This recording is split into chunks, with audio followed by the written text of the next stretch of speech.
Alright, this is our 2021 F350 pulling a 36-foot reflection, fifth wheel, 337 RLS, but the most important thing is this is a short bed, 6 3/4 foot. We used the Ford puck system, came with it, and we used a pull right super glide sliding hitch. It's an automatic sliding hitch, and you can see we got it jacked at 90 degrees. We did that on purpose so we could see the short bed in action.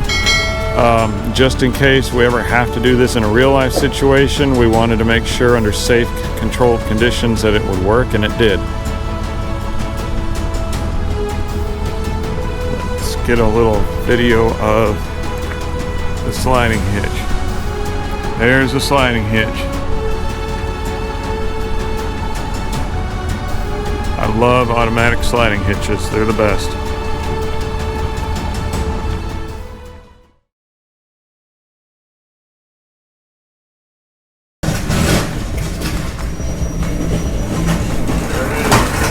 Right there, if you don't mind, just right here. What is this? Because it's so heavy. Fifth wheel hitch. Oh, what's the sliding fifth wheel hitch?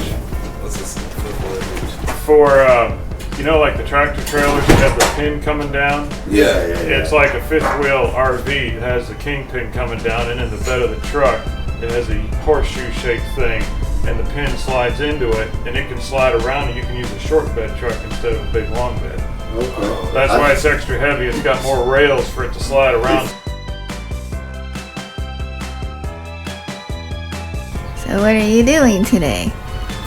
Going to install a pull right super glide hitch for a short bed pickup truck with their puck system, which means it's one where you got the factory rails underneath the bed and you're just putting the hitch over the bed.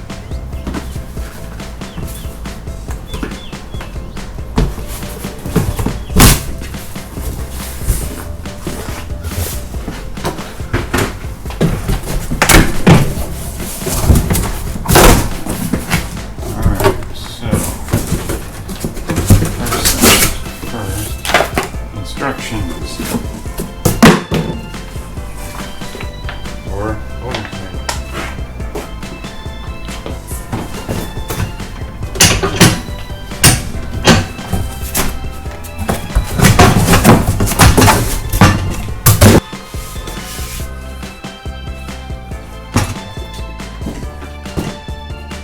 this is probably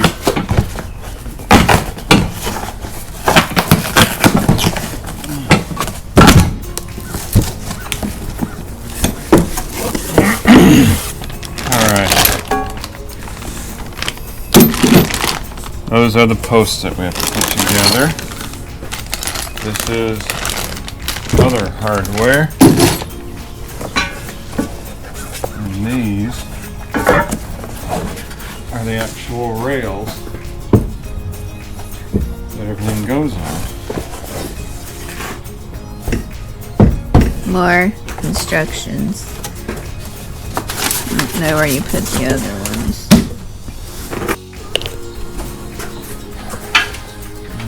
This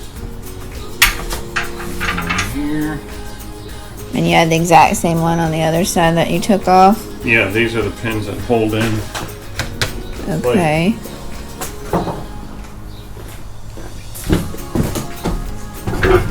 Alright, that should reduce some of the weight.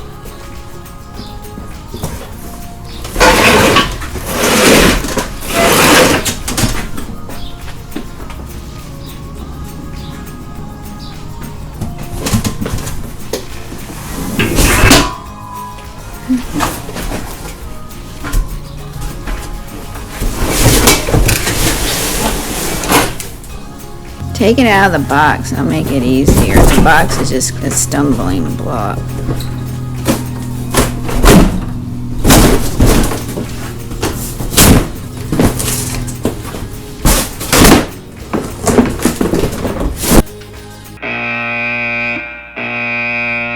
Now hold on just a minute. You know this is a team lift. You should never lift this by yourself because it's extremely heavy. For the record, I do know how to lift without injuring myself, but that's no excuse. This needs to be a team lift. Do not do it alone.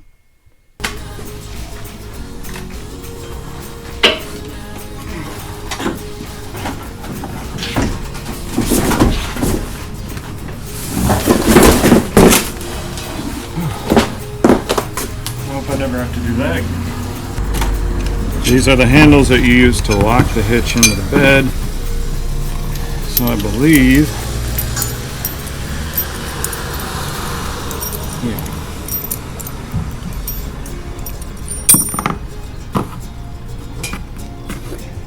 Take this.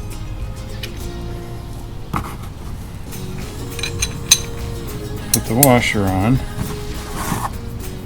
Put this in. And then you just hand tighten it with an Allen wrench, which we have. This little button top bolt or whatever it is, just make sure, see, this one is not tight. Make sure it's just snug. You don't have to force it in there. And so you have, what is this, an Allen wrench set? Yeah, an Allen key set. Okay. Very valuable, especially if you buy IKEA furniture.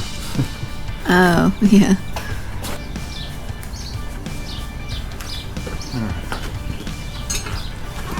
According to Pullright, this, where the holes are spread apart further, is what goes in the back, and this is what goes in the front.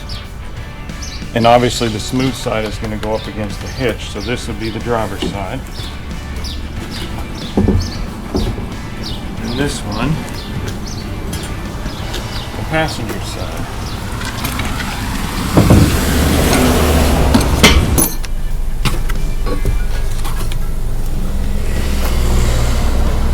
Starting with the fifth hole, 1, 2, 3, 4, 5.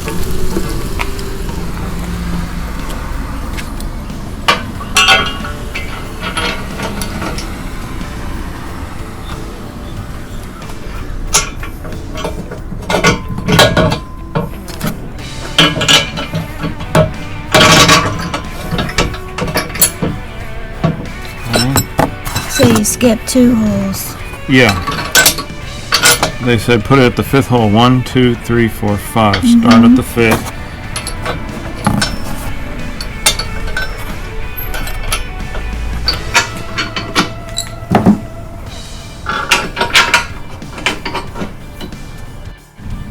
Alright, this is a regular socket set. Got to start with that. Make it somewhat tight first. Alright, that's snug. Because you're not supposed to tighten it with this, you're just supposed to check the torque. So.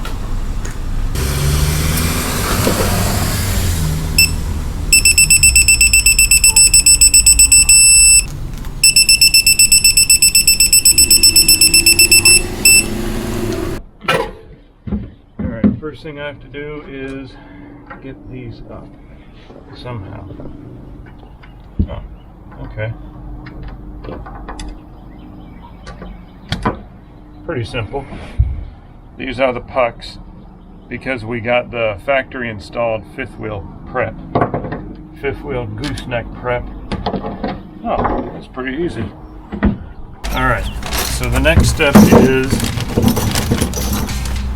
these brass rings. This is the bottom and this is the top. Subtle difference. They just apparently drop right in there.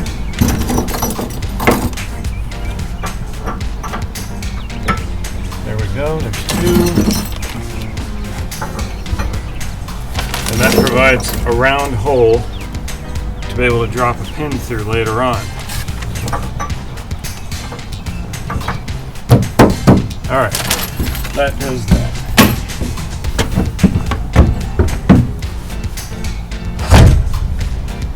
Keep your hands where they're not going to get pinched.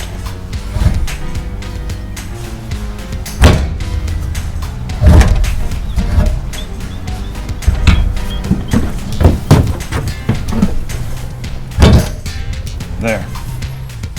Okay, This is the brass ring that we just mounted the pull right hitch over. You remember this? This is what came pre-assembled, or maybe you had to assemble it yourself. Mine came pre-assembled. That was the little button head that we tightened snug. This is what you're going to do. You're going to take these little nubs, line them up with these holes, and push it in. Now, if it does this really easy, this is what you're going to tighten. You don't want it to be really hard to turn, but you want it to have some amount of friction. How much? I don't know, but that has friction. All right. And in order to keep that from moving again improperly, you see this hole and this pin? We're going to stick that through there so it doesn't back off. And then we're going to take these pliers and bend that.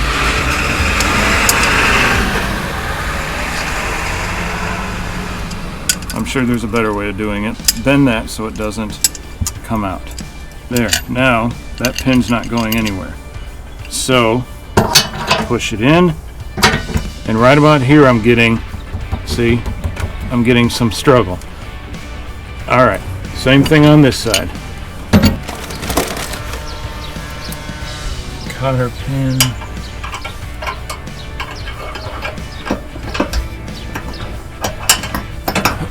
All right, and then last step is to put this bad boy back up.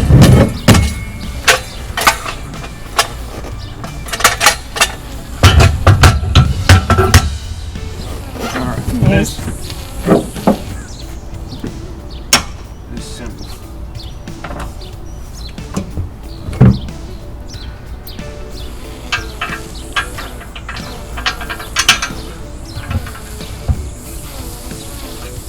The straight one always goes in the hole. If you put the bendy one in the hole, you're going to have a tough time getting it out. Alright, this is the final component of your pull ride sliding hitch. This is what's known as a capture plate. In order for your hitch to automatically glide and turn, you need this plate. But which plate you get, which model you get, depends on which manufacturer you get for your fifth wheel and who makes your pin box. See Pull Right's website for details. They have all the specs. So this is our Super Glide, Pull Right Super Glide hitch for the Ford puck system. If you have Chevy or Dodge, it's probably going to be similar instructions, but always reach out to Pull Right, look at their videos, call them. They're very nice people. They do absolutely anything to make sure you get the right information. They care about how their equipment is installed. I had questions. They told me what size socket to use and everything. So this is it. We'll see you when we actually hook it up. Bye.